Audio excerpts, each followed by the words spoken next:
Bueno, pues les presento al mentiroso de el segundo, el minuto, la hora, el día, el mes, el año, todo lo que ustedes quieran, la década, aquí lo tienen. O bien alzamos un muro ante estos ataques recurrentes a los valores de la España democrática y también constitucional, o bien le damos salvoconducto. El otro día escuchaba yo al PP decir, no, es que el señor Sánchez ha dicho que va a poner un muro. ¿Perdón? No por decir muchas veces la misma mentira se convierte en verdad. Y tan ancho que se queda. O sea, ¿pero qué más le da? Cada una persona que ha dicho, no, yo entregar el poder de España a los separatistas. No, hombre, no. Todos tenemos desde BNG hasta Compromises, hasta Esquerros, hasta Junts. Tenemos de todos, tenemos Bildus, proetarras, ¿qué más da? Que no voy a ir con Bildu, no. ¿Cuántas veces quiero que se lo diga? 5 veces, 5 o 500, vale lo mismo. Una palabra falsa, una mentira repetida 500 veces no deja de ser mentira. Es un mentiroso crónico. Déjenme que se lo diga de una manera así de sencilla. En estos momentos, ¿en qué está? Está en sacarnos del Estado de Derecho. En estos momentos, ¿en qué está? En cargarse la Constitución. ¿Y a quién se cerca para ello? A todos aquellos que no creen en la Constitución, en las libertades, en los derechos, en el Estado de Derecho, etcétera, etcétera. Por eso saluda y por eso critica a Israel mientras saluda a la gente de Hamás. Por eso pacta con listas, las de Bildu, en las cuales desde el año 15 han ido 89 terroristas. No sé si habrá alguno que se les habrá escapado. Por eso le encanta estar con Puigdemont, por eso tiene que pactarlo todo, porque es un enorme mentiroso. Es capaz de decir el muro y acto seguido decir nunca dije el muro. Por cierto, ¿saben lo que es el muro? O sea, aparte de que evidentemente recuerda lo que recuerda el muro de Berlín, el telón de acero, etcétera, esas cositas que les gustan a los comunistas. Amén de eso, es el sitio donde nos quieren meter a todos aquellos que defendemos que todo el mundo puede pensar libremente. Porque él no acepta que pensemos libremente. Para él los amigos son aquellos partidos en los cuales hay delincuentes. Y si no, estás fuera. Porque es que eres un malvado, que crees en las leyes, crees en la defensa de los derechos. Pero vamos a repetirlo, porque ya que él dice que no lo ha dicho, vamos a ponérselo unas cuantas veces. Digo muro o no hay muro, digo muro o no hay muro. Aquí lo tienen, el mentiroso del año. O bien alzamos un muro, Que va a poner un muro, perdón. o bien alzamos un muro, Que va a poner un muro, perdón. o bien alzamos un muro, Que va a poner un muro, perdón.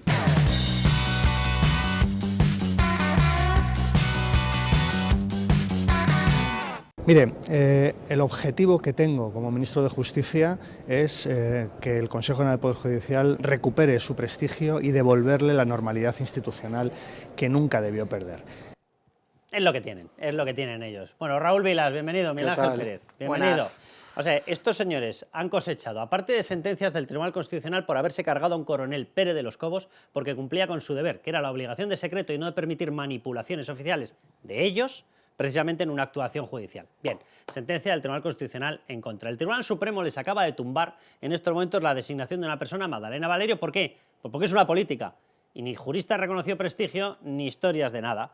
Y lógicamente les han dicho ni de broma. Bien, les ha tumbado el Consejo General del Poder Judicial, todo esto recientemente, lo de Pérez de los Cobos es previo, pero todo el resto ha sido estos días. Les acaba de tumbar el Consejo General del Poder Judicial la designación, por repetición además, del fiscal general. ¿Por qué? Pues porque evidentemente viene de parte, tiene una sentencia del Tribunal Supremo que dice que estaba pegando ascensos a empujones a Dolores Delgado, pues ¿qué quieren que piensen? Pues evidentemente claro que ha perdido la idoneidad, no te fastidias, se dedica a labores de partido. Miren, noticia de Miguel Ángel Pérez, se la anticipo ya, a lo largo de 3 años, de 17 ascensos a fiscal de sala, 14 para la asociación favorita progre preferida de ellos.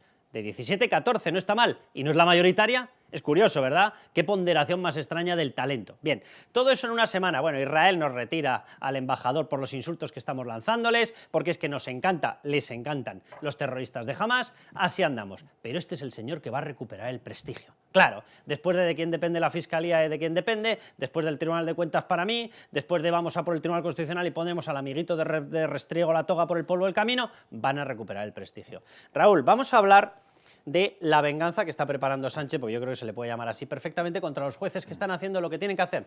Que, por cierto, inmensa y buenísima noticia. Son la inmensísima mayoría de jueces, de fiscales, etcétera. Están cumpliendo con la labor institucional que puede exigir cualquier país que sea una democracia madura. Y cuando no eres una democracia madura y te viene un tsunami llamado Pedro Sánchez, cuidado porque te puedes acabar convirtiendo en una dictadura. Bueno, pues los jueces están manteniendo el tipo, los fiscales están manteniendo el tipo, están remitiendo todo a la Comisión Europea para que pare esta locura de la amnistía, del lawfare y de la voladura del Estado de Derecho. ¿Qué va a hacer él? Y lo vamos a explicar en unos momentos, cargar contra todos ellos. Pero ya tenemos la primera piedrecita, las comisiones parlamentarias para juzgarles, las visitas con Puigdemont para ver qué es lo que tiene que hacer y el sumiso Pedro Sánchez actuará contra los jueces. El Poder Judicial no tiene un problema de prestigio ahora mismo. El problema que tiene es que el gobierno quiere someterlo. Es el poder del Estado que se mantiene en pie, se mantiene independiente y es ahora mismo el hilo que nos ata a seguir siendo un Estado de Derecho y una democracia. Aunque no sea su intención, es verdad que este gobierno sí que está consiguiendo prestigiar al Consejo General del Poder Judicial. Yo creo que en este momento, a vistas de los españoles, tiene más prestigio que nunca en los últimos años, pero precisamente por resistir al gobierno, por defender el Estado de Derecho y por resistir a lo que pretende el gobierno, que es someterlo. Y ahora estamos en el proceso de amedrantamiento, que para eso son las comisiones de investigación y demás, pero veremos dónde termina la cosa. Es el obstáculo que tiene Pedro Sánchez ahora mismo, es el Poder Judicial, y su objetivo está claro. Además, lo dicen, no lo ocultan. Ellos vienen a decir que la mayoría que haya en el Congreso es un poder omnímodo y puede aplastar y pasar por encima de todos los poderes. Porque ellos tienen la soberanía popular, que son ellos. Sí. Una cosa maravillosa. Lo más cómodo para el Consejo General del Poder Judicial, ¿no? A nivel personal, o lo más cómodo incluso si estuviesen pensando en su futuro, digamos, en tener cargos políticos, sería someterse y obedecer al gobierno, y lo que están haciendo, por eso digo que tiene más prestigio que nunca, porque algunos quizás no esperábamos esta actitud. No, yo tenía dudas, que es muy positiva. Totalmente. Y cogiendo la palabra prestigio Bolaños, aunque él lo decía de otra manera, pues mira, en eso sí que tiene razón, aunque sea sin querer, están consiguiendo prestigiar al Consejo General del Poder Judicial. Para entender cuál es el prestigio para Bolaños, para Sánchez, para toda esta colección de comunistas, o comunistas originarios o comunistas reconvertidos, me da lo mismo, pero comunistas, los que desean una dictadura y anular el Estado de Derecho, pues miren, o fascistas o comunistas, como estos son de izquierdas, pues comunistas. Bien, para ellos, ¿cuál es el prestigio? Estar a este lado del muro, si lo dijo Pedro Sánchez. Y al otro lado, ¿qué están? Los fachas, los del muro. ¿Quiénes son los del muro? Los que defienden la Constitución, el Estado de Derecho, las leyes, el imperio de la ley. Y pues ¿dónde tenemos que estar? Pues evidentemente, ¿y dónde tienen que estar los jueces? En evitar esta dictadura. Miguel Ángel, por si alguien tenía dudas, bueno, vamos a ver las declaraciones. Lawfare, ¿qué es lawfare? Bueno, una guerra legal sucia, donde los jueces actúan para desbancar a un grupo político, etcétera. Eso es lo que dice la izquierda, que se han dedicado a ello en la justicia, policía, guardia civil, etcétera, incluido el rey. Esa es la enorme acusación que está haciendo suya Pedro Sánchez, que en España hemos vivido en una voladura del Estado de Derecho, y menos mal que ahora han llegado una colección de delincuentes porque nos van a traer a la Arcadia feliz de una nueva democracia. Debe ser comunista, obviamente. Bien, vamos a ver las declaraciones. ¿Pedro Sánchez acepta o no acepta esto? ¿Vale? La gente suya, Óscar Puente, ¿lo acepta o no lo acepta? Empezamos por Óscar Puente. Como las megas, uno no puede no creer en ellas, pero a verlas hay. Los casos de lawfare, sin duda, hay en este país. Y negarlo es un gesto de cinismo. El Poder Judicial tampoco puede agarrarse al corporativismo y decir que no hay casos de lawfare en España, porque los hay, los ha habido y están demostrados. ¿Pero de qué habla? O sea, ¿pero por qué no se van a los tribunales y lo denuncian? Si es así, además, ¿qué ha sido? ¿Bajo su gobierno? ¿Bajo su gobierno? ¿Bajo etapa de los GAL? No lo sé. Que nos lo expliquen. No lo sé. Evidentemente en España no existe el lawfare, es un invento. Totalmente. Pero si entramos en ese juego, lo más parecido al lawfare que yo recuerdo en los últimos años es la frase de que incluyó el juez de Prada en la sentencia del caso Gürtel, que le sirvió a Pedro Sánchez para llegar al gobierno en la moción de censura. Así que yo no considero que sea lawfare, ni mucho menos. Pero si lo buscamos, a lo mejor lo encontramos en el otro lado, no en el que ellos lo buscan. Miguel Ángel, Pedro Sánchez, asumiendo las mismas tesis. ¿Usted cree que en España, en nuestro país, hay casos de lawfare? Es decir, ¿usted cree que se ha instrumentalizado la justicia para poder hacer política? ¿Se han instrumentalizado instituciones públicas de nuestro país? Definitivamente. En el caso de la definitivamente. Y se queda tan ancho. O sea, acaba de hacer Miguel Ángel una voladura entera a la democracia, al Estado de Derecho, a la independencia judicial, al Consejo General del Poder Judicial, a cualquier juez, a cualquier fiscal, a cualquier policía, al rey, a la Guardia Civil. ¿Y todo esto lo decía antes? No, lo dice cuando Puigdemont se lo ha indicado, cuando Otegi se lo ha indicado. Es decir, cuando los delincuentes que tiene por amigos van y le dicen que te damos el gobierno a cambio de que tú digas esto. El concepto lawfare, Carlos, hay que recordarlo, lo empezó a sacar en España Podemos y ahora Exacto. el gobierno de Pedro Sánchez, el PSOE, lo ha asumido como propio, ha absorbido ese concepto de lawfare y de guerra judicial. Lo que hay que decir, Carlos, es que la única guerra judicial y el único lawfare que se está planteando en España es el que protagoniza el gobierno de Pedro Sánchez contra los jueces, no la lucha de los jueces contra los criminales. Eso no es lawfare, eso es aplicar la ley. El único lawfare que hay aquí en España es el del gobierno de Pedro Sánchez contra los jueces y desde luego los jueces están reaccionando y positivamente porque no se pueden quedar de manos cruzadas ante los abusos, los desmanes. El otro día Bolaños desacreditando la sentencia del Tribunal Supremo que ha tumbado el nombramiento de Magdalena Valerio como presidenta del Consejo de Estado. Bueno, hay que decir que el ponente de esa sentencia es un magistrado de la Sala Tercera llamado Pablo Lucas, que todos conocen por su cercanía a la izquierda política, al Partido Socialista, incluso a Carmen Calvo. Con lo cual, o sea, esto ya de los jueces facha es que no cuela, porque es que los jueces que son de su denominada cuerda también les están todos los días desmontando sus abusos día a día. Hablábamos del CGPJ, hay que decir, Carlos, que en el CGPJ no todo el mundo estaba manteniendo un comportamiento heroico. Lo que está pasando en España tendría que ser para que todo el CGPJ fuera unánime. Sabemos, por supuesto, que los vocales izquierdistas van a hacer lo que quiere el gobierno del Partido Socialista, pero es que, Carlos, está la figura de Vicente Aguilarte, que es el presidente suplente del denominado sector conservador que fue elegido por su cercanía a la familia Rajoy, y resulta que Vicente Aguilarte votó en blanco en la declaración institucional contra la amnistía. Ha votado a favor de la idoneidad de García Ortiz como fiscal general del Estado y el otro día también se negó a dar amparo al juez García Castellón por los ataques de Gabriel Rufián. ¿A qué está jugando Vicente Aguilarte? No, o sea, yo hablaba del colectivo, porque como colectivo, además hay muchas veces que reciben críticas y yo creo que en estos momentos tienen que recibir el orgullo, además con muchísimo orgullo, de que están haciendo lo que deben. Lo que deben por una democracia, lo que deben por el imperio de la ley, lo que deben por la justicia, lo que deben por España.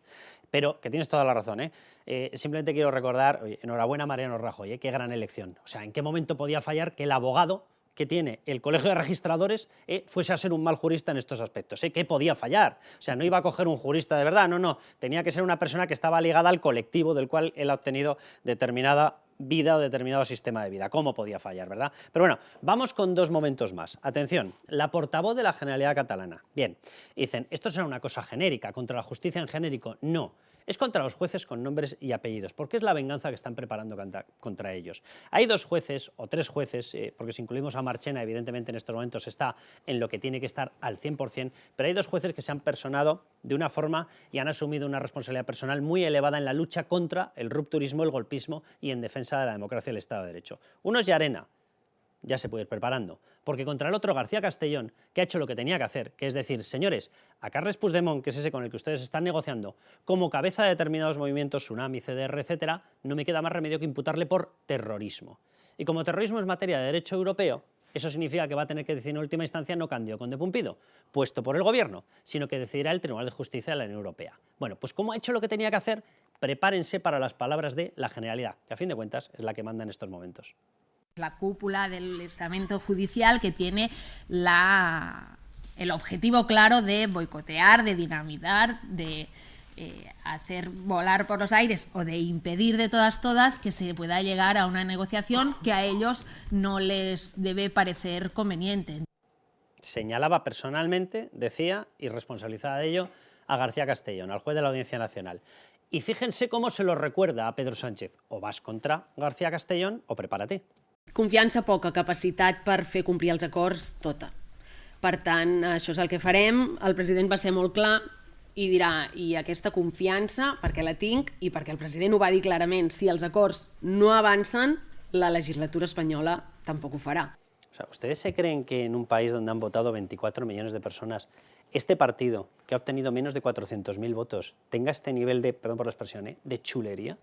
Y que nos esté diciendo que o se le salva a determinada persona, un delincuente prófugo, Puigdemont, más todo el resto, por cierto, que están pidiendo también incluso para Laura Borràs. Laura Borràs es una persona que está condenada por haber fraccionado contratos para dárselos a un amigo y consideran que eso es la lucha por el separatismo. Bueno, pues estos señores son los que dicen, o me vas contra los jueces o prepárate, Que no es prepárate Sánchez, es preparémonos los españoles. Bueno, déjenme que les delinee los pasos en los cuales está metido en estos momentos de hocicoz el gobierno. ¿Para qué? Para justiciar a los jueces, porque no respeta la democracia, porque no respeta el Estado de Derecho, porque no respeta la independencia judicial ni la separación de poderes. Paso 1, ya se ha creado. Comisiones de investigación contra los jueces implicados en delitos de separatismo. Esto ni lo hizo Hungría ni lo hizo Polonia. Nadie ha llegado tan lejos de ir a juzgar a los jueces. Nadie ha ido tan lejos. ¿Por qué la Unión Europea lo está permitiendo? Una gran pregunta, porque deberíamos estar ya en el régimen de condicionalidad. 2, el asalto al Consejo General del Poder Judicial y anulación del bloque conservador. Esto es literalmente lo que ha advertido ya Bolaños. Bolaños, que acumula el Ministerio de Presidencia Ejecutivo, el Ministerio de Relaciones con las Cortes Legislativo y el Ministerio de Justicia Judicial. El hombre que acumula en sí mismo la anulación de la separación de poderes es el mismo que ya ha advertido que se va a hacer, sí o sí, cueste lo que cueste. Si toman el Consejo General del Poder Judicial, se acabó. Anularán al bloque conservador. Evidentemente lo machacarán, aunque sea la sociedad mayoritaria. ¿Qué más da? ¿Qué más da? Lo suyo es mandar y es el poder. 3, ascenso de los jueces pro Sánchez y anulación paulatina de los constitucionalistas. El Consejo General del Poder Judicial es el que decide sobre los ascensos, sobre las plazas que se toman, a quién se le conceden, a quién no. Evidentemente, por lo mismo que han hecho ya con la Fiscalía, ¿quién subirá? Los de los suyos, los de su ideología, cosa que no debería estar en un planteamiento judicial. 4, comisiones parlamentarias, cuidado con esto, regionales. ¿Por qué regionales? Contra los jueces que hayan negado torturas a etarras. Esto también ha comenzado ya en Navarra y en País Vasco. Esto ha empezado ya de momento por los policías. ¿Qué se creen ustedes que va a ocurrir en el momento en el que acaben de juzgar en paralelo e injustamente a los policías? Digo injustamente porque eso no respeta las garantías judiciales. Por lo tanto, lo puedo decir con toda tranquilidad. En el momento en el que acaben con los policías, irán a los casos. Y en los casos en los que se haya negado, irán a por los jueces, obviamente. Y 5, uso permanente del Tribunal Constitucional para negar el amparo de los jueces y doblegar al Supremo. Han convertido al Tribunal Constitucional en una especie de sala, ilegalmente, de instancia con respecto al propio Tribunal Supremo. Lo han elevado por encima del Tribunal Supremo, cuando no es así. Es una sede de garantías constitucionales, no puede rejuzgar lo juzgado por el Supremo. La cúspide de nuestro sistema jurisdiccional es el Tribunal Supremo. Y por encima, por tratados internacionales, tenemos al Tribunal de Justicia de la Unión Europea. El Tribunal Constitucional no puede estar pisoteando, pero lo han hecho y lo van a seguir haciendo. Este es el panorama que tenemos, Miguel Ángel. Pues sí, la verdad es que es demoledor, Carlos, y yo creo que es el momento de plantearnos en España qué tipos de jueces queremos. O sea, ¿queremos Marchenas, Llarenas y García Castellón o queremos Condes Pumpido? Porque, como tú bien dices, Conde Pumpido es una pieza clave ahora mismo en esta situación en la que estamos en España, porque es que Conde Pumpido hace todo lo que quiere el gobierno y Pedro Sánchez, y además, Carlos, hay una actitud definida en el propio Conde Pumpido por intentar enmendar la plana constantemente al Tribunal Supremo, a la Sala Penal de Manuel Marchena. Oye, es decir, y si se actúa contra los jueces, podrían invocar derecho fundamental y recurrir al Tribunal Constitucional, donde ¿con quién se encontrarían? Con Cándido Conde Pumpido. todos los caminos nos llevan a Cándido Conde Pumpido. Bueno, quiero darle paso a Mariano Izquierdo. Mariano, ¿cómo estás? ¿Qué tal? Buenos días, Carlos. Catedrático en la Universidad Complutense, enhorabuena por partida doble. 1, por tu nivel académico, por tu nivel jurídico, y 2, por mantenerlo en la Universidad Complutense. Enhorabuena por partida doble. Muchas gracias. Yo quería preguntarte a ti, luego vamos a hablar de la situación general, pero estamos ensalzando mucho, yo creo que lo tenemos que hacer, todos los colectivos en los cuales la gente se comporta como se tiene que comportar. Los jueces, las asociaciones de jueces cierran filas y defienden el Estado de Derecho, la Constitución y España. Bien, los fiscales, todas las asociaciones, incluida Unión de Progresista de Fiscales, hacen un comunicado conjunto y van en contra del lawfare. Bien, y de pronto miramos en las universidades. ¿Qué está pasando en las universidades? Sé que me podrías contestar qué está pasando en la prensa, te anticipo ya la respuesta, que damos vergüenza ajena. Así que te traslado la pregunta, ¿por qué no se movilizan las universidades? Están plagadas de juristas, llenas de juristas, ¿por qué no se manifiestan, por qué no dicen algo en contra de lo que evidentemente es una voladura de nuestro Estado constitucional? Sí, efectivamente. Yo estoy muy decepcionado y muy preocupado y lo hice constar el sábado pasado en un artículo en vuestro periódico de Libertad Digital, ¿no? ¿Cómo es que las universidades guardan silencio? O al menos las facultades de Derecho. ¿Cómo es que guardan silencio?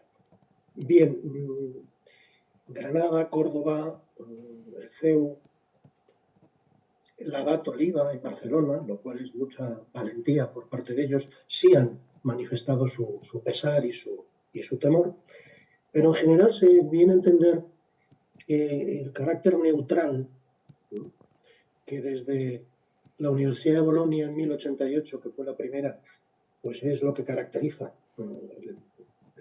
al alma mater universitaria, esa neutralidad impide que se pueda tomar partido.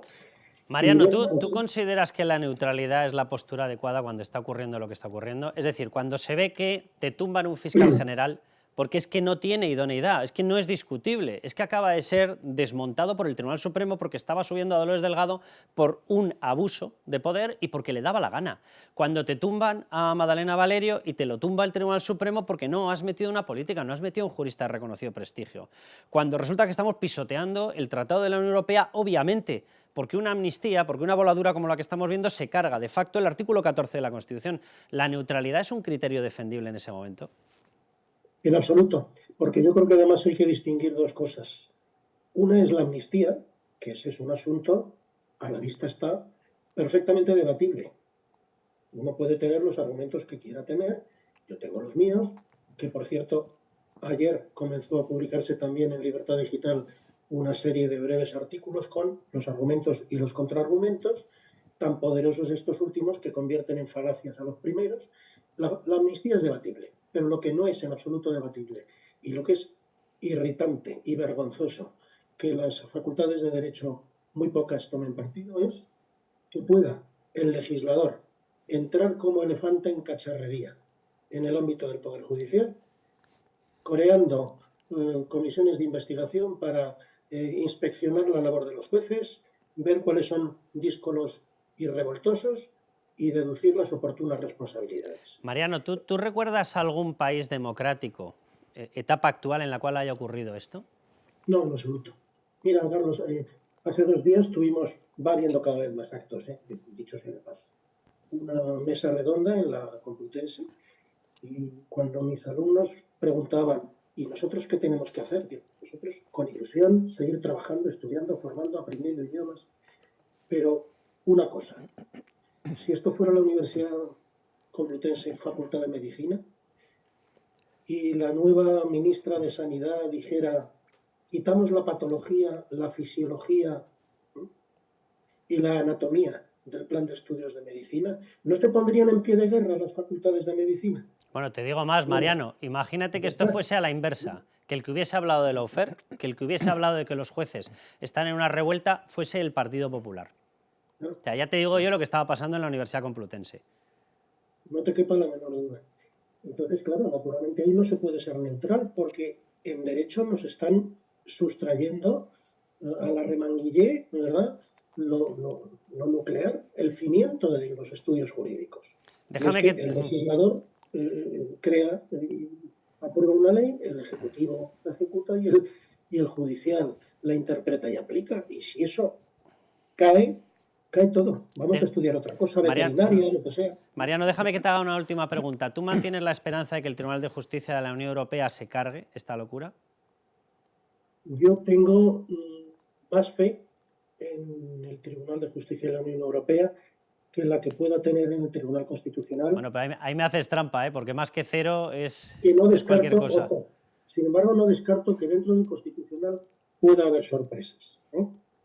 Porque hay buenos juristas y que, en fin, que acaben comulgando con ruedas de molino del todo y para todo. No sé, a lo mejor soy muy ingenuo. Pero en Europa las cosas pueden ser distintas porque date cuenta por qué cayó el intento de ley de amnistía en Rumanía. Por amnistiar los delitos de malversación de caudales públicos. A los contribuyentes alemanes u holandeses no les hace ninguna gracia que sus impuestos sirvan para que los partidos independentistas del país que sea se dediquen a crear embajadas y consulados por el mundo o cosas por el estilo. Mariano. Lo de los fondos europeos puede ser importante de cara a que una demanda por incumplimiento del derecho de la Unión Europea pueda prosperar. Mariano.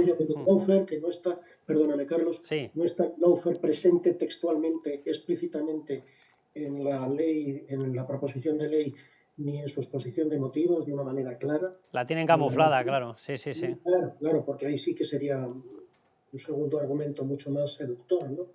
Y también ten en cuenta, hay que tener fe en el TSJ, en el Instituto de Justicia de la Unión Europea, porque no tiene las presiones que tiene constitucional. Pues Mariano, mantendremos la...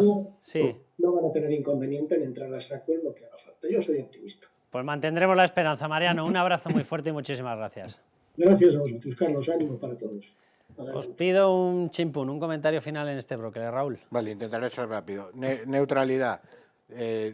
No es neutral no decir nada. Quiero decir, cuando se están atacando las reglas de juego de un sistema, los consensos básicos, defender eso es defender la neutralidad. Totalmente. No es ser partidista.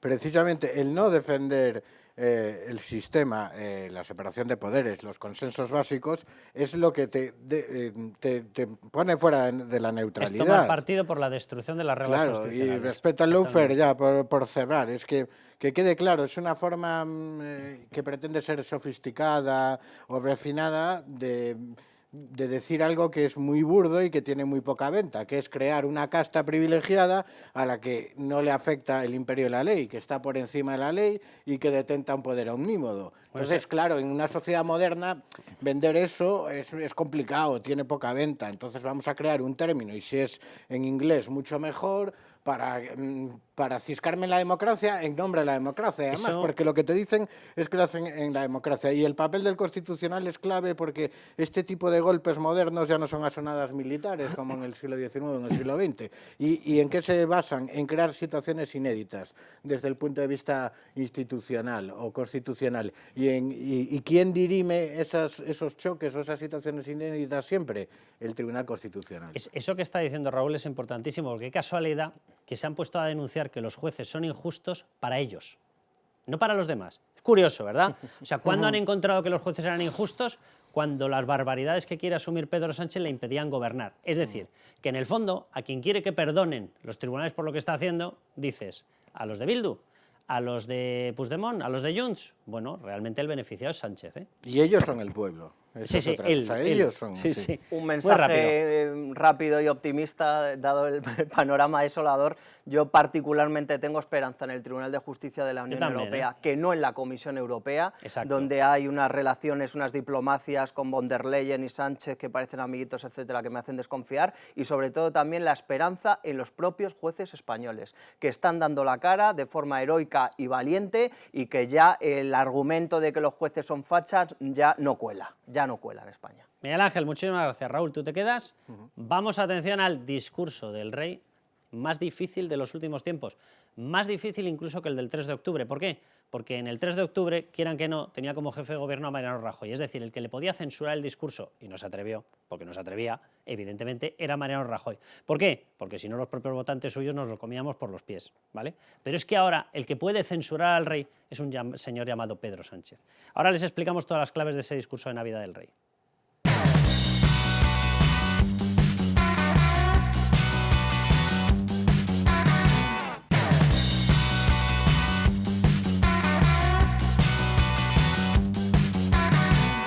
Pero para afrontar ese futuro con confianza, para afrontar una época de grandes cambios y transformaciones, precisan de un marco democrático, como el que representa la Constitución.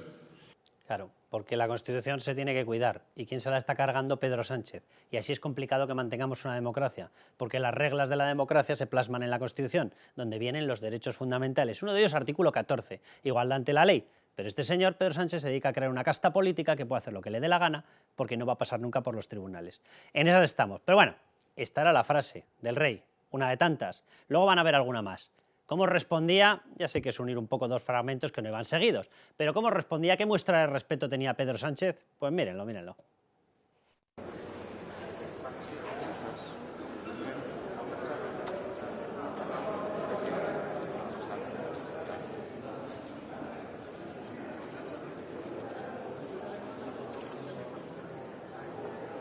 Sandra León, ¿cómo estás? ¿Qué tal? Qué personaje, o sea, yo lo siento, o sea, yo no sé si lo hace adrede o no lo hace adrede, yo tengo la sensación de que sí que lo hace adrede. Luego vamos a ver más momentos en los cuales está permanentemente saltándose el protocolo. Él sabe perfectamente que tiene las cámaras encima, él sabe perfectamente que le van a filmar y él sabe que evidentemente lo último que tienes que hacer es remangarte el refajo cuando estás hablando con el rey. Sí, la verdad es que la imagen no es muy decorosa y además es que, bueno, pues lo que tú dices, ¿no? Que es que tienes que saber un poco estar en cada sitio, pero bueno, venimos de un presidente del gobierno gobierno que lo hemos visto a lo largo de toda esta legislatura, que el protocolo bueno, pues se lo deja en casa, ¿no? Con lo cual pues esto es una más de las que ya estamos acostumbrados, desgraciadamente, claro. Raúl, vamos a ver más fragmentos de ese discurso, vamos a ver las frases que está lanzando la izquierda que evidentemente van contra el rey. Ya hemos explicado que al rey lo que hay que hacer es protegerle, ¿vale? Mensaje publicitario, ¿vale? Para todo el que lo quiera escuchar. Al rey en estos momentos no es el momento de exponerlo, porque si se cargan al rey y en el momento en el que incumpla lo que ellos van a determinar como neutralidad política y quien lo va a juzgar se llama Cándido Conde Pumpido, se lo pueden cargar. Y si se lo cargan, destruyen todo el eje constitucional entero, como un castillo de naipes. Con lo cual, ¿quién triunfa? ¿Nosotros o ellos? Ellos, ¿verdad? Vamos a ir entendiéndonos. Bien, pues explicado este pequeño corte publicitario, que lo vamos a ir repitiendo unas cuantas veces por si a alguien se lo olvida, evidentemente el rey tiene ahora un reto. Y el reto es, lo está haciendo, yo tengo la sensación además de que lo está cumpliendo, porque lo hizo en el discurso que pronunció en la jura de la Constitución de la princesa de Asturias, lo ha vuelto a hacer, está permanentemente recordando que el país, la patria, se cuida, que la Constitución se cuida, que la democracia se cuida, que no puede haber un sectarismo como el que se está observando, lo está diciendo permanentemente, pero lo dice lógicamente dentro de los cauces constitucionales para que no le digan has incumplido el artículo 64, en el que todo acto tuyo tiene que pasar por refrendo de el presidente o los ministros. Bien, pero ahora viene el discurso de Navidad. La población está esperando que él diga determinada cuestión. Yo estoy convencido que la va a decir, pero la tiene que decir lógicamente dentro de determinados márgenes. Y no se le puede presionar a la institución monárquica porque si se salta esos márgenes, lo que vamos a hacer es regalar la figura del rey. Que yo sepa en ajedrez, cuando regalas la figura del rey has terminado la partida. Entonces lo digo por esa gente que dice, oh, que salga el rey. ¿Y qué tal si salimos todos los demás? Digo, por ejemplo, no sé, algún empresario, por ejemplo. Pero si es que eso es ¿sabes? precisamente yo creo que lo que busca la izquierda, ¿no? Que el rey se pase un poquito de la raya para decir, ¿veis? Esto es lo que no se puede consentir. Entonces yo creo que el rey lo demostró el otro día, lo demostró también en la jura de la princesa Leonor, ha sabido decir lo que hay que decir manteniendo esa neutralidad que tiene que ejercer y de la que tiene que hacer gala, que no es fácil. Y yo creo que precisamente porque no es fácil hay que alabar y valorar cómo lo ha hecho, ¿no? Pero yo creo que el otro día fue muy claro y muy contundente, hay que respetar la Constitución y además a mí me gustó especialmente esa reivindicación que hizo de la transición en un momento en el que se cuestiona por parte de muchos sectores y en el que además incluso hay gente que se burla, ¿no? de aquella época cuando, por ejemplo, muchos socialistas reniegan del discurso de Felipe González, con lo cual para mí yo creo que el discurso fue impecable. Vamos a ver otro fragmento, Raúl, y vamos a comentarlo, porque yo tengo la sensación de que por ahí va a ir el famoso discurso de Navidad. Pero quiero recordar una cosa, en el anterior bloque hemos hablado de una persona, catedrático de la Complutense, ha tenido las santas narices de salir en público y decir ¿qué hacemos? ¿Por qué no estamos las universidades? ¿Por qué no estamos los profesores de Derecho? Bien, yo lo digo abiertamente, ¿por qué no estamos los periodistas? Damos vergüenza ajena, pero vergüencita ajena. Las asociaciones de prensa, ¿qué hacen? Si llega una dictadura, ¿qué es lo primero que se cargan? La libertad de prensa, ¿verdad? ¿Por qué no lo estamos defendiendo? Oye, la patronal, los empresarios, es que somos los tres colectivos que no hemos salido. A ver si, algunos lo hacemos evidentemente a título individual, pero ¿y qué tal si van saliendo las agrupaciones? ¿Qué tal la COE? ¿Qué tal si van apareciendo? Que a lo mejor es bueno. Vamos a ver ese fragmento, porque yo tengo la sensación de que esta puede ser la línea. Una Constitución que establece la libertad, la igualdad, la justicia y el pluralismo político como valores en los que se basa nuestra convivencia democrática. Unos valores que no están anclados en el pasado y que deben proyectarse permanentemente hacia el futuro. Y la amnistía se carga al artículo 14 como poco. Vamos, el artículo 14 de pleno, tal cual, igualdad ante la ley. Sí, bueno, hay que decir primero una cosa, que todos los discursos del rey tienen el viso de la Moncloa. Son revisados y de la Moncloa actual y de todas las Moncloas. Esto no es una cosa de Sánchez o un exceso. Es artículo 64 de la Constitución. Entonces, el papel del rey en una democracia parlamentaria es simbólico. No se le puede pedir al rey que irrumpa en la política porque no es su papel y porque yo creo que la gran fuerza que tenemos en este momento, tal y como están las cosas ahora, los que estamos contra el golpe, es que nosotros defendemos la legalidad. Y esa es nuestra gran fuerza moral y nuestro gran argumento. Entonces no podemos pedir que se quebrante la ley para responder a una ilegalidad. Porque, por ejemplo, se habla de la cuestión del Senado, si el Senado debe negarse a tramitar la ley y para que el rey no la tenga que firmar, etcétera, etcétera. Entonces, ¿qué sucedería en ese caso? pues que al final lo dirimiría el Constitucional, y ya sabemos el Constitucional lo que va a decir. Pero, sí, muy neutral no lo vemos, ¿no? Y además te quedarías sin el argumento, porque tú puedes decir, la ley de amnistía yo considero que es ilegal, el Senado se niega a tramitarla.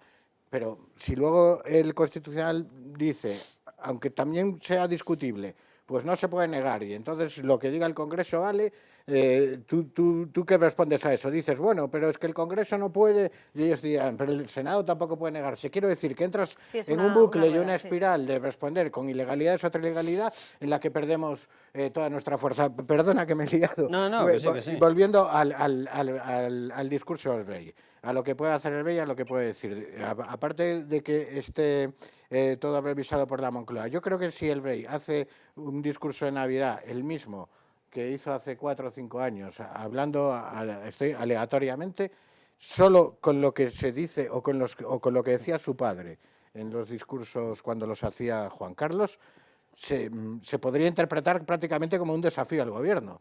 Porque el rey siempre que habla, y aunque el discurso de Navidad tiene un componente más personal, se supone que se le deja un poco más de libertad. Pero bueno, en cualquier caso, el rey siempre que habla, siempre reivindica los valores de la Constitución, del pluralismo político, la separación de poderes, lo que fue la transición.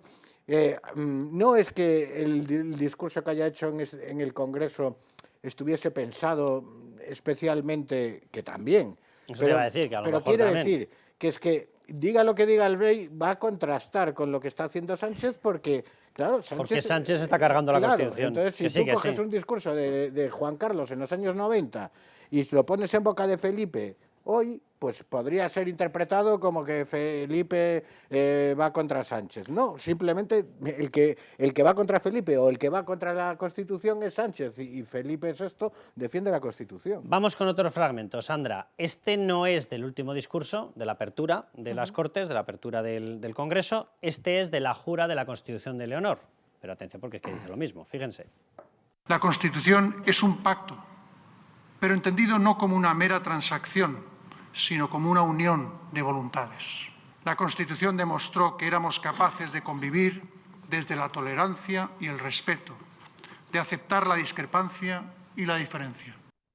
Hombre, lo de aceptar el pluralismo como que no tiene mucho que ver con eso que plantea Pedro Sánchez, construir un muro para meternos dentro a todos los fachas, patriotas, liberales, conservadores, ¿verdad? No suele ser lo suyo, ¿verdad? El pequeño problema es que el pluralismo político está en nuestra Constitución. Es uno de los ejes de nuestra Constitución. Tú no puedes cargar contra una parte porque piense distinto de ti. No, aunque te llames Otegi, ya sé que lo hizo. Aunque te llames Puigdemont, ya sé que lo hace. No, pero no puedes hacerlo, y Sánchez lo está haciendo, y evidentemente el rey lo recuerda. Pero déjenme que repasemos rapidísimamente cuáles son los mecanismos de control que tiene Pedro Sánchez, el gobierno, con respecto al rey, y que evidentemente van a entrar en una confrontación clarísima de cara al discurso de Navidad. Es decir, el rey va a intentar defender la Constitución, yo estoy convencido de que lo va a hacer. Y atención, porque el gobierno va a intentar devaluar ese discurso porque saben perfectamente, como decía Raúl, que tiene una carga emotiva muy alta. Atención, bueno, la base de todo esto es el artículo 64 de la Constitución. Lo hemos dicho ya, lo repetimos. Los actos del rey serán refrendados por el presidente del gobierno y, en su caso, por los ministros competentes. Es decir, todo lo que quiera hacer Felipe VI tiene que pasar el control, si quieren llámenle censura abiertamente, yo se lo llamo, de este señor, de Pedro Sánchez. Lo digo para que cuando vamos a enjuiciar o a evaluar las cuestiones seamos conscientes de cuál es el marco real, ¿vale? Real de rey y real de realidad. Bueno, pues el marco real es el de que este señor va a aplicar censura sobre ese discurso. Bien, vamos con la segunda clave. La capacidad de censura que tiene del discurso, básicamente hasta donde pueda llegar, como decía Raúl y lo explicaba perfectamente, hasta donde pueda llegar, que no estaría censurando al rey, sino que estaría censurando la Constitución. Ahí es donde se va a agarrar evidentemente el rey, que va a hacer una defensa constitucional neta y evidentemente entrar en una negociación. ¿Y qué dirá Casa Real? No me puedes quitar esto. No me puedes quitar la mención al artículo 14, el principio de igualdad, no me lo puedes quitar porque es el artículo 14 de la Constitución. Y entonces no me estás censurando a mí, sino que estás censurando la Constitución. Y por muy emperador que te creas, con esos fracs extraños que te pones, evidentemente no tienes este poder. Vale. Tercero, Sánchez puede usar, cuidado, cualquier desliz contra el rey. Es decir, si no mide esa actuación y no mide esa negociación y consigue el placet del gobierno, cuidado, porque entonces entraría la vía que ya hemos explicado muchas veces. Se tendrían que plantar por una violación de neutralidad ante ¿quién? Ante Cándido Conde Pumpido, que debe estar con unas ganas de pasar la motosierra de muchísimo cuidado. Vale, 4. Los socios golpistas y proetarras de Sánchez han exigido ya la cabeza del rey. Es decir, va a haber un análisis paralelo y que nadie dude de que Pedro Sánchez les va a pasar el texto. Que nadie lo dude, es un acto de deslealtad absoluta, pero que nadie lo dude. Les va a pasar para que le hagan también el examen al discurso del rey. Si alguien tiene alguna duda, que vean las relaciones que mantiene Santos Cerdán con toda esta gente. Y Sumar, atención, está defendiendo ya internamente un referéndum contra la monarquía y apoya a Esquerra y a Bildu en este planteamiento. Es decir, lo que más podrían desear estos es esto, la cabeza del rey puesta en bandeja. Este es el contexto real de cómo va a tener que elaborarse este discurso. Lo digo para que cuando lo analicemos nos demos cuenta de que si se defiende la Constitución es todo un hito, porque lo va a tener que defender con este señor censurando, y con todos estos censurando, con Sumar, con Esquerra, con Bildu, con todos ellos, con Junts. Es que vamos a ver, aplicada al rey en general, dentro de la resistencia, ¿qué se puede hacer? O sea, ¿cómo puedes medir la respuesta? No necesariamente lo más contundente o lo aparentemente más duro es lo más eficaz. Hay que ver las cosas en términos de eficacia. No es un problema aquí de que miedo o ser moderaditos o tonterías de esas que a mí me llevan llamando exaltado y radical toda mi vida y no tengo ningún problema con eso. Es cuestión de inteligencia. Entonces yo creo que hay que hacer las cosas poniendo sobre todo el foco en que sean eficaces y no siempre ser más duro, más que el rey rompa la baraja, que el Senado no sé qué, que tal y cual, eso que parece muy duro y poner los atributos encima de la mesa. Pues eso no necesariamente va a ser más eficaz. Entonces, en este momento, tal y como estamos, que está resistiendo el Poder Judicial, que todavía, aunque sea pendiente de un hilo, la democracia española resiste, lo que hay que hacer es cuidar esos poderes que están y ver cómo podemos actuar de manera inteligente. No sería inteligente que el rey hiciese un desafío al gobierno en el discurso de Navidad, porque sería ponerle las cosas al gobierno mucho más fáciles. Claro, no, era lo que yo decía antes. No, muy rápido, que quiero coger una bocanada de oxígeno con Bancamar. Simplemente eso, que al final sería ponerles en bandeja lo que buscan, que es tener excusas para atacar al rey. Y bueno, yo lo único que digo es que el discurso del rey de esta Navidad, creo que lo más importante que tiene que hacer no es tampoco pues decir nada del otro mundo, sino simplemente insuflar oxígeno, hablando de insuflar oxígeno, a toda esa resistencia democrática, que es lo que hizo en 2017 y que es lo que creo que tiene que volver a hacer ahora sin hacer grandes algaradas. Mira, la cosa es muy sencilla, el que tiene que hacer lo que lleva haciendo toda su vida. Efectivamente. Que es defender la Constitución. Y la pregunta es, ¿qué tenemos que hacer nosotros? Cerrar filas en torno a todos los que defienden la Constitución. Miren qué sencillo, sin experimentos, ¿verdad? Bueno, vámonos a coger un poquito de oxígeno con Bancamar y volvemos corriendo, que además le tengo esperando a Carmelo Jordá, que quiero también ver el análisis que él hace de este discurso del rey. Pero vamos con Bancamar. Hace tiempo que el momento es ahora. El momento de encontrar nuevas alternativas de ahorro que mejorarán nuestro futuro. Invirtiendo en las tendencias que cambiarán nuestra sociedad. En un futuro sostenible. Apostando por la séptima economía del planeta. Bienvenido a la nueva forma de hacer banca desde 1926. Banca Marc. Crecer juntos. Banca Marc. Nuestra solvencia, su tranquilidad. Patrocina este espacio. Bueno, pues como cada semana, vámonos ya con Bancamar. ¿Qué es Bancamar? El banco más solvente de España. ¿Y para qué vamos con ellos? Bueno, pues para que sus expertos nos orienten, nos expliquen qué tenemos que hacer, cuáles son las mejores opciones, precisamente para poder ahorrar en medio de la que está cayendo y en estos momentos. Bueno, vamos a hablar con Ignacio Montero. Él es director de coinversión de Bancamar. Vamos allá. Bueno, hace algunas semanas hablábamos ya aquí de coinversión, de cómo Bancamar es pionero en este tipo de inversiones, en la coinversión. Bueno, recuérdanos, por favor, qué es la coinversión y cómo funciona. Hola, Carlos. Pues sí, la coinversión es realmente nuestro buque insignia. Y además está inmersa dentro de nuestro ADN. Es el mecanismo por el cual el banco ofrece a nuestros clientes participar junto a nosotros en las inversiones que previamente han seleccionado nuestros equipos expertos y pueden participar junto a nosotros en los mismos beneficios que tenemos nosotros. Realmente lo que conseguimos con esto es que nuestros clientes, más allá de una relación cliente-banco, pasan a ser nuestros socios, y así los consideramos. ¿Y en qué invertimos? Pues son inversiones alternativas, inversiones que no están ligadas a los mercados o a las volatilidades que estamos viendo en este entorno actual, y son inversiones que en los últimos años han estado protegidas manteniendo esas rentabilidades que estaban esperadas. En definitiva, podemos decir que es la maximización de la alineación de intereses que tiene el banco con sus clientes. Segunda pregunta, Ignacio. ¿Hasta qué punto está relacionada la coinversión con la solvencia, de la que además hace gala Banca Marc? Pues sí, está estrechamente ligada. La solvencia y la conversión están unidos por la confianza.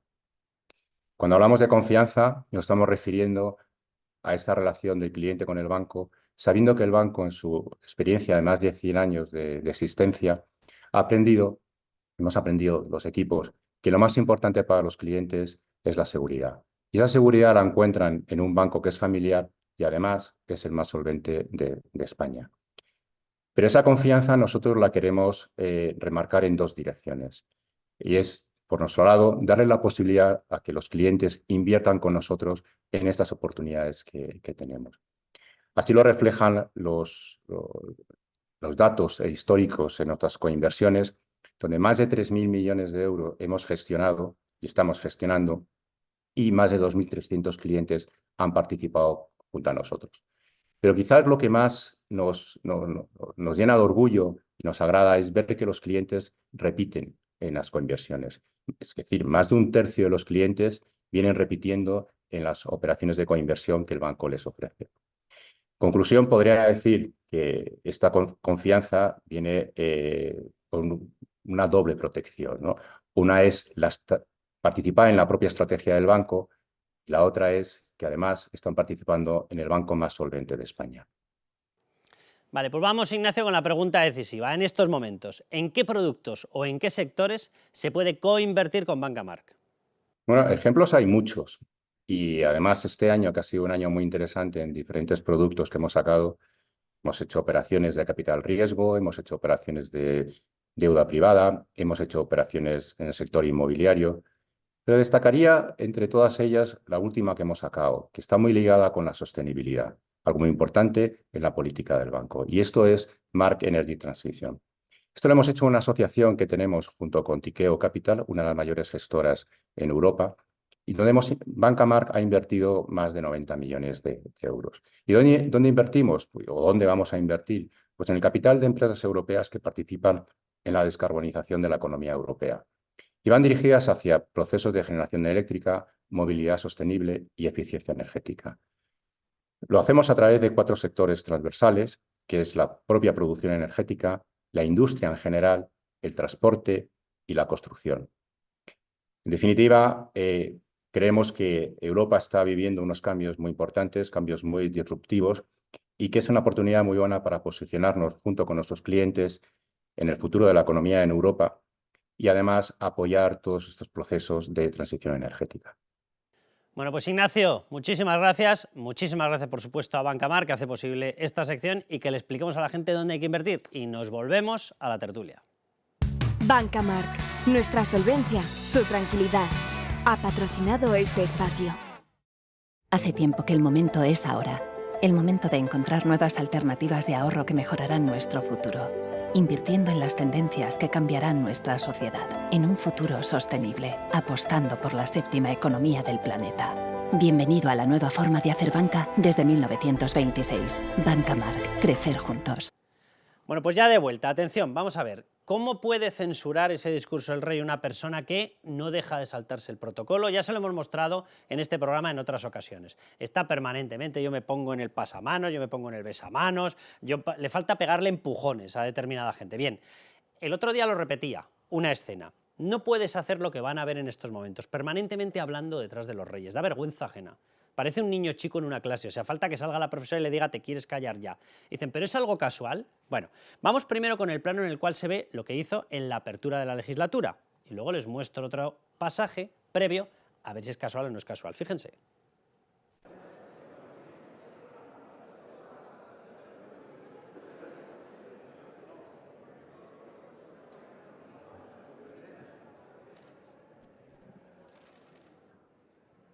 ahí lo tienen. ¿A ustedes les parece normal, que saben perfectamente que están en el tiro de cámara, porque además todas estas cosas protocolo las avisa, y estás permanentemente de cháchara, por cierto, con Armengol, la presidenta más impresentable por sectaria que ha tenido el Congreso de los Diputados en toda su historia democrática? Es inadmisible lo que hace. Hace mítines, auténticos mítines. Pero bueno, dicen, ¿esto es casual? Pues vámonos a otra fecha, 31 de octubre de este mismo año, fíjense.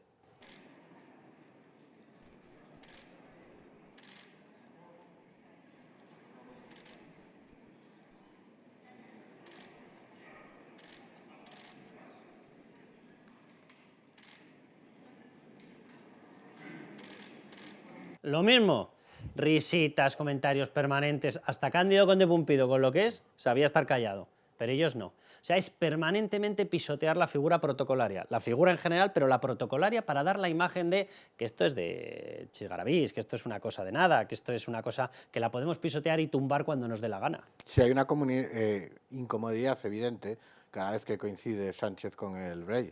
Y por una rivalidad, por una razón muy clara, es que a un déspota como Sánchez no soporta que haya alguien que esté por encima de él, aunque sea de manera simbólica, porque realmente poder, lo que se dice poder, lo tiene Sánchez, no lo tiene el rey.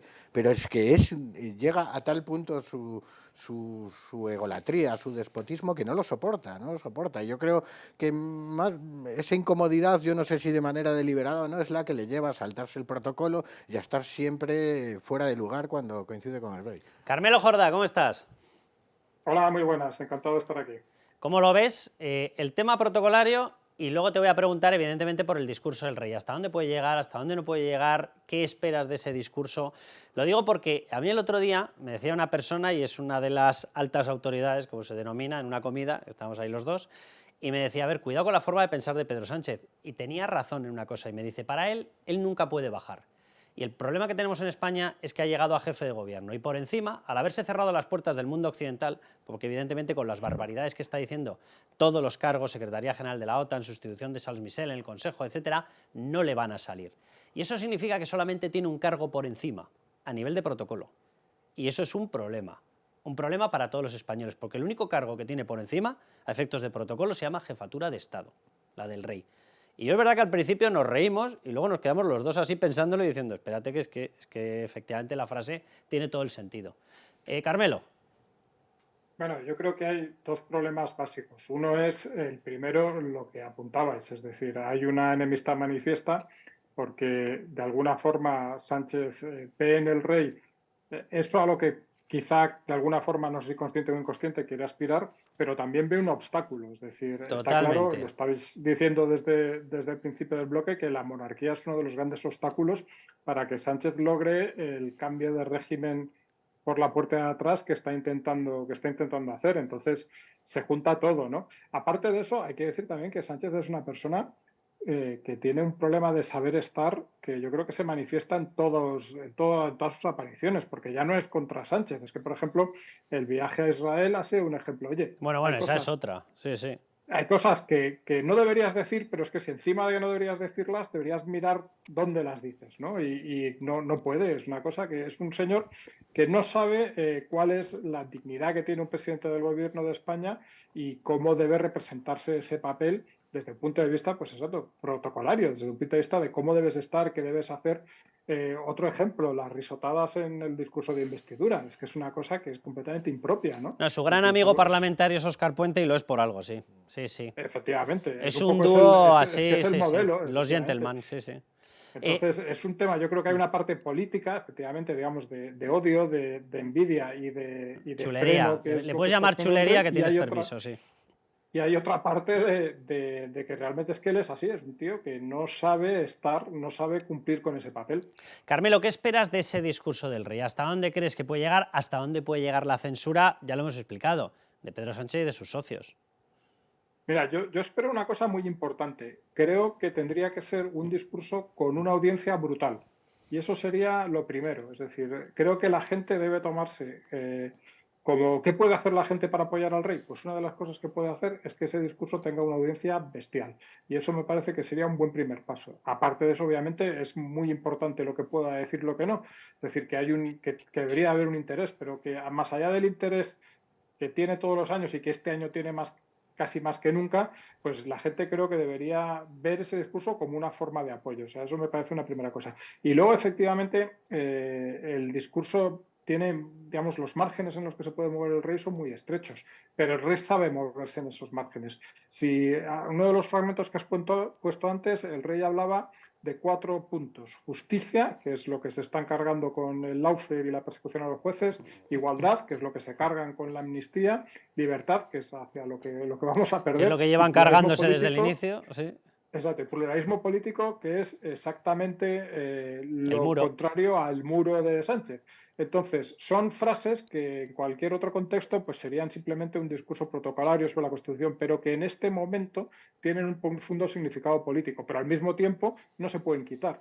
Entonces, no se pueden quitar de ese discurso, ¿no? Entonces, yo espero muchos de estos pequeños mensajes con mucha precaución, pero que a buen entendedor son muy claros. Y Carmen, aparte de eso también es probable que haya que en eso el rey también es un maestro, una escenografía, algo que un tipo de gestualidad, algo que nos transmita, pues bueno, la situación real en la que vivimos todos y en la que vive el rey y en la que vive, iba a decir, nuestra democracia o lo que queda de nuestra democracia, o bueno, ya no sé qué decir. Carmelo, casi con un sí o con un no.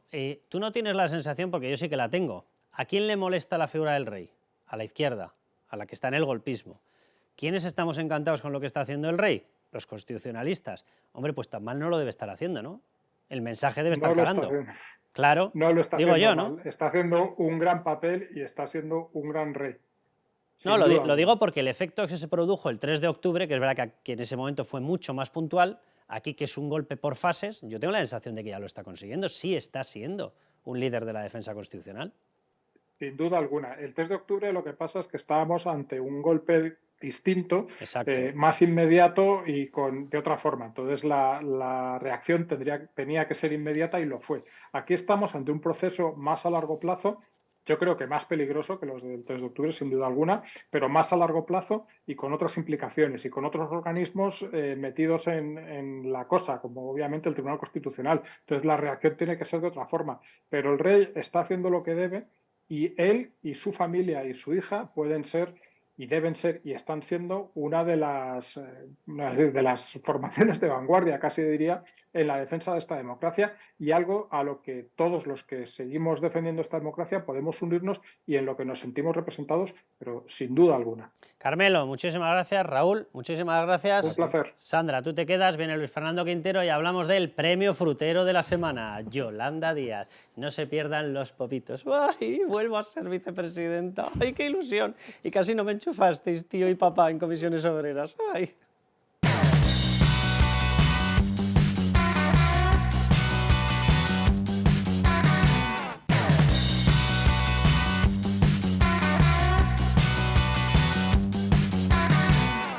Bueno, bienvenidos a la sección Premio Frutero de la Semana. Bueno, ya lo ha tenido Mónica García, le tenía que tocar.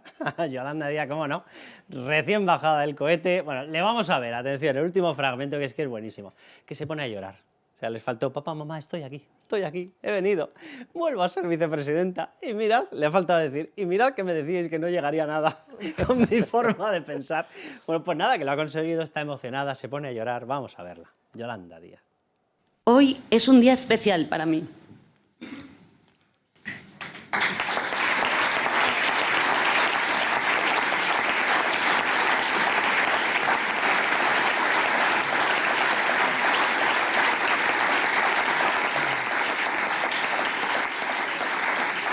Permítame hacer una mención a quienes mejor me conocen y a quien más quiero, a mi familia. Qué romántico, qué emotivo. Solo tengo una duda, Luis Fernando Quintero, que te incorporas, bienvenido. ¿Qué tal, Carlos? Sandra, que continúas. ¿Ha dicho especial o espacial? Que tengo dudas. Es especial. Especial y espacial. Yo cada vez que la veo así, más vestida de blanco, o sea, cada día tengo más claro que quiere ser Eva Perón, o sea, y que se cree Eva Perón. O sea, llora, los biquiños, por lo menos soy buena persona, pero en el fondo has dicho premio a la fruta por la sección, pero esta es fruta podrida. es fruta podrida, es podrida por dentro. Sí, y mira que nos gusta la fruta. Porque lo único que quiere, lo único que busca es la degradación, el subsidio, meternos en el comunismo más rancio del que han salido huyendo de Venezuela, de Argentina o de Cuba tantísima gente, ¿no? Sabemos lo que es, pero esto es lo que nos quiere vender Yolanda Díaz, Oye, es lo por que cierto, está haciendo todos los días. Todo un hito. No me extraña, Sandra, que la hayan premiado, porque claro, una persona que ha conseguido hundir el número total de contratos cada mes entre un 8 y un 10%, no está mal, ¿verdad? Vale. Que ha conseguido que 1 de cada 3 contratos tenga una duración inferior a un mes y que 1 de cada 5 contratos en España tenga una duración inferior a una semana. No digo de una semana, digo inferior a una semana, porque son de lunes a viernes. Ha conseguido con su reforma laboral que 1 de cada 5 trabajadores de cada nuevo contrato sea de lunes a viernes y ni tan siquiera les pagan el fin de semana. Todo un hito, sí señor, no me extraña que la bajen de la nave espacial, del cohete y la hagan vicepresidenta 300 veces. Sí, desde luego que los logros no son lo suyo, al menos para bien, pero yo me gustaría decir una cosa de lo que hemos visto, porque hemos visto un discurso que nos hace gracia, pero que si fuera la primera vez que ella es nombrada vicepresidenta, pues bueno, puede ser comprensible, ¿no? Que una se emocione, que tal, porque bueno, has llegado hasta aquí, pero a mí voy a decir paripé que ha hecho, lo que me demuestra es que tiene un exceso de protagonismo tremendo, porque si os dais cuenta, a mí otra cosa que me hace mucha gracia es cuando hay un discurso de Pedro Sánchez y le aplaude la bancada, ella siempre le da 2 besos agarrándole la cara ahí como... Tengo que ser yo también protagonista. Tengo que llevarme la foto. Claro, y es tremendo, o sea, de verdad. Hemos pasado de la egolatría a la egofrutería, sí. Y ahora vamos a ver, pues seguramente muchos momentos de los que nos ha dejado, y yo hay una cosa que me pasa con Yolanda Díaz, ¿no? Y es que creo que, si no lo era ya, se está convirtiendo en un personaje, y cuando un político al final se habla más de él, no por lo que hace, que además en todo caso es para mal, sino por lo que dice y cómo lo dice, yo creo que tiene un problema, y Yolanda Díaz tiene un serio problema. Pues vamos con las cositas que dice. Bueno, vamos con otro de los fragmentos porque el ya es ahora. Qué bonito. Pero el ya es ahora, por tanto, esperamos que se nos escuche y que hoy en Madrid, junto con otras ciudades del mundo, clamamos pacíficamente por el fin de la guerra. Por el fin de la guerra. ¿Quieren ver lo que dice en esta materia? ¿Vale? En asunto Israel. Vamos a ver, yo simplemente por hacer una aclaración previa. Vamos a ver, Franja de Gaza, dictadura de Hamás, grupo terrorista. Bien, Israel, democracia. ¿Dónde puede ir una mujer a reivindicar sus derechos? A Israel. ¿Dónde puede ir un homosexual a reivindicar sus derechos? A Israel. ¿Por qué país optan para acoger como buenos, para adoptar como buenos los datos que da la banda terrorista? Pues optan por Hamás. ¿Quién? El gobierno de Pedro Sánchez. Luego dicen que no podemos decir que es que tienen como amigos a terroristas. ¿Cómo que no? ¿Cómo que no? ¿Que son los 89 terroristas etarras metidos en listas de Bildu, que es su principal socio? ¿Qué son? ¿Angélicos de la Guardia? Son terroristas, ¿vale? ¿Por qué respaldan a Hamás? Dicen, no, yo es que respaldo Palestina. Perdone, ustedes no están hablando, por ejemplo, de la Autoridad Nacional Palestina en Cisjordania, ni hablan de eso. Hablan de Gaza, que está controlado por una dictadura de Hamás, de un grupo terrorista, y dan por buenos sus datos. Venga, pues vamos con las declaraciones de lo que dice aquí la bondadosa, ¿vale? El premio frutero de la semana con respecto a Israel. Escúchenlo. Siento muy orgullosa del papel que está jugando el Gobierno de España, lo ha hecho Naciones Unidas y lo ha hecho el presidente del Gobierno la semana pasada. La Unión Europea se debe a un principio fundamental en democracia, el respeto de la legalidad internacional. Y hoy Israel está violentando la legalidad internacional. Los derechos humanos no son relativizables y que la legalidad internacional se tiene que respetar en Ucrania y también en Palestina, en todos los lugares del mundo. ¿Y cómo lo sabe? No hay ni un solo escrito, ni una sola verificación internacional que asegure, porque no lo hay, que Israel está cometiendo crímenes de guerra y genocidio. No hay ni una. Ah, hay una que no tiene nada que ver con lo que yo he dicho, la de Hamás. Porque de quién se fían es de los terroristas, porque son sus amigos, Pero ella va más. Escuchen lo que dice directamente ya sobre Israel. Lo que es evidente es que Israel está cometiendo crímenes de guerra. No hay dobles varas de medir. No vamos a recordar lo que está pasando en Gaza, porque es muy clara la historia. Por tanto, hoy Israel está cometiendo crímenes de guerra, está vulnerando la legalidad internacional. Luis Fernando, te lo dejo que me caliento. No, es que eso, todo lo que está diciendo es un eufemismo que quiere decir otra cosa. Lo que yo quiero, Yolanda Díaz, es que Israel, cuando vayan a masacrarlo, se deje. Se deje, y que se siga dejando masacrarse hasta que desaparezca. Porque si quienes respetan la legalidad internacional son los que entran en un Estado como Israel y matan a 1.500 personas de la forma más terrible, terrorífica, sangrienta, sanguinaria y aberrante que te puedas imaginar, si esos son los que estaban con la legalidad de su parte, al final lo que dice Yolanda Díaz es que lo que hay que hacer es acabar con Israel, que desaparezca el Estado de Israel. Y entonces así todo el mundo tranquilo y no nos tenemos que manifestar en la calle. Eso es la realidad que busca la señora Yolanda Díaz y que utiliza como eufemismo es que Israel tiene que cumplir con la legalidad Y a mí hay internacional. una cosa que me hace mucha gracia, que es cómo ven solo un lado pero no ven el otro. ¿Por qué no se hace eco de los rehenes que tiene Hamás? ¿Por qué no se hace eco de las imágenes que hemos visto esta semana de los que han sido liberados y el terrible testimonio que están dando al mundo y de los niños que tienen secuestrados? Porque ella, que tiene a su hija en la boca permanentemente, no sé si se puede parar a pensar qué pueden sentir muchos padres que tienen bebés de 10 meses secuestrados por una banda terrorista como es Hamás. Es que es terrible cómo ven solamente el conflicto, si es que se puede llamar conflicto, que desde luego desde una perspectiva, es de una única perspectiva, es que es tremendo. Y con un añadido, oye, defender a Hamás, que no, es que están muriendo muchos niños, es que está muriendo mucha gente en Gaza, en la franja de Gaza, porque los terroristas de Hamás los ponen delante de las bombas, porque los terroristas de Hamás ponen los cohetes en las escuelas y en los hospitales, porque Israel está diciéndole a la población, salir de aquí que vamos a por los terroristas y vamos a por ellos. Si la cosa es muy sencilla. En Gaza, ¿quién manda? Hamás. Vale, vámonos a la Carta Fundacional de Hamás. Artículo 13. No existe una solución negociada posible. Yihad, la Guerra Santa, es la única respuesta. Artículo 13 de la Carta Fundacional suya, actual, ¿vale? Artículo 15. El día que los enemigos usurpan parte de la tierra musulmana, la yihad, el aplastamiento, la violencia, la guerra contra ellos, se convierte en el deber individual de todo musulmán. Esto es a lo que está defendiendo la pacifista frutera de la semana. Y con ella todo el gobierno, que a mí me gustaría eso es así. recordar. Pero yo lo que también le recordaría es lo que ha dicho esta misma semana el hijo del fundador de Hamás. Ha dicho, maten a todos los líderes de los terroristas, incluido a mi padre, porque no van a parar, porque esto va a seguir así. Así hasta el propio hijo del fundador de Hamás está pidiendo públicamente que asesinen a su padre, da una idea de hasta dónde van a llegar. Bueno, pero vamos con la Yolanda Díaz, que se ha ganado el premio, por esto también, pero el premio frutero de la semana. Yolanda Díaz y sus esencias. Empezamos. Autoridades,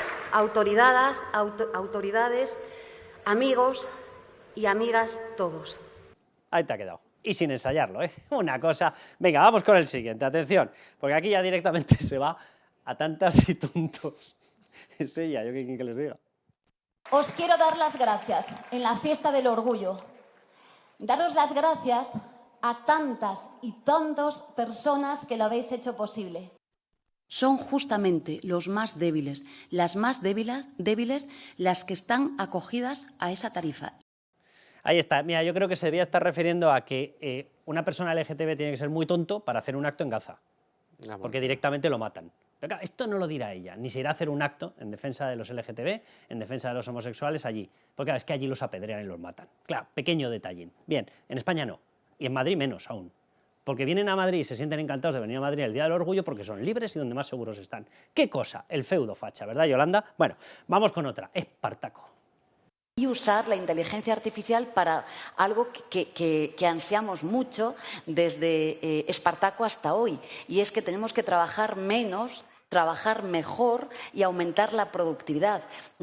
Sin lugar a dudas, va vinculado pues, a la reducción de la jornada, ¿no?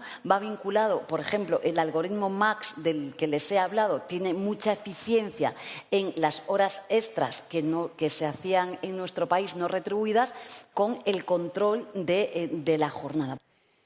Solo tengo una duda, ¿Espartaco tenía jornada laboral reducida? ¿Media jornada? Era el líder de su sindicato. ¿Medio gladio o qué tenía? Espartaco no tenía micrófonos, tenía una espada. Espartaco. A mí, yo es que creo que cuando empiezan a hacer ya citas históricas y demás, siempre se lían. Bueno, siempre se lían. Y luego, pues eso, al final el forzar ciertas cosas, pues es lo que pasa, ¿no? Que se cae en el absurdo. La inteligencia artificial era artificialmente inteligente. Sí. Era lo que venga, vamos con otra. El pequeño problema es que esto es como el rasca y gana, ¿no? Rascas y ahí sale todo. Venga, es que le encantan los dictadores.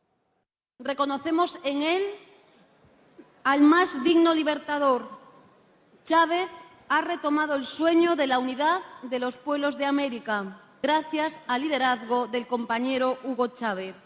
Los pueblos del mundo necesitan la pronta recuperación de Chávez para que vuelva a ocupar su puesto de combate y conseguir entre todos un mundo más justo. A ver, que no me ha quedado claro, porque Hugo Chávez tiene a la población prisionera, es decir, le podríamos llamar Espartaco. Entonces, ¿de quién es? Que ya me he perdido. ¿Es de Espartaco? ¿Es de Hugo Chávez? ¿De quién es? Bueno, aquí está claro que su faro, su luz, lo que ella le guía, aparte de sus padres... Es la dictadura comunista. Es la dictadura comunista, si es que es eso. Esa es Yolanda Díaz, Y esto la que aplaude a Hugo Chávez, la que ve en... Hay de Fidel Castro también, ¿eh? Claro, claro. Por cierto, Fidel Castro, ese prohombre, ¿verdad?, de la homosexualidad, que creaba campos de concentración para homosexuales, les ponía un cartel que ponía el trabajo para hombres. Y si eran capaces de soportar el trabajo forzado, se los cargaban de un disparo. Pero es que luego resulta que tenemos a Yolanda Díaz yéndose a fiestas o no sé qué, o diciendo que ella defiende los derechos de los homosexuales y ensalza la figura que primero los mataba a trabajar y después los mataba físicamente. El trabajo para hombres. Qué respetuoso, ¿verdad, Yolanda? Yo creo que este tipo de cortes, ensalzando a Chávez, a Fidel Castro, hay que ponerlos en bucle de vez en cuando. Totalmente. Porque hay mucha gente, que, bueno, pues que es más radical y todo lo que tú quieras, pero yo creo que Sumar tiene cierta parte de votantes que ven en Yolanda Díaz a una persona que ellos consideran moderada, que ellos consideran, bueno, pues que representa morada, ese espíritu, más que moderada, morada. Sí, que representa ese espíritu de lo que se llama nueva política, que abandona la crispación, que yo esto todavía no lo he pillado mucho, pero bueno, y yo creo que esto es importante que se repita para que tenga todo el mundo claro quiénes son sus referentes, porque luego si no puede pasar lo que puede pasar. Pues para eso estamos nosotros, Pues Sandra, eso. no lo dudes. Venga, ponme el chimpún. Luis Fer, que te has quedado sí, colapsado, no, te has quedado en el espacio. Pensé que ibas a poner el chimpún en vídeo. Ya tiene bastante, yo creo. Que efectivamente lo que estamos viendo de Yolanda Díaz y lo que nos queda ver en esta legislatura es el espíritu de Hugo Chávez, pero reencarnado en una mujer que se cree Eva Perón.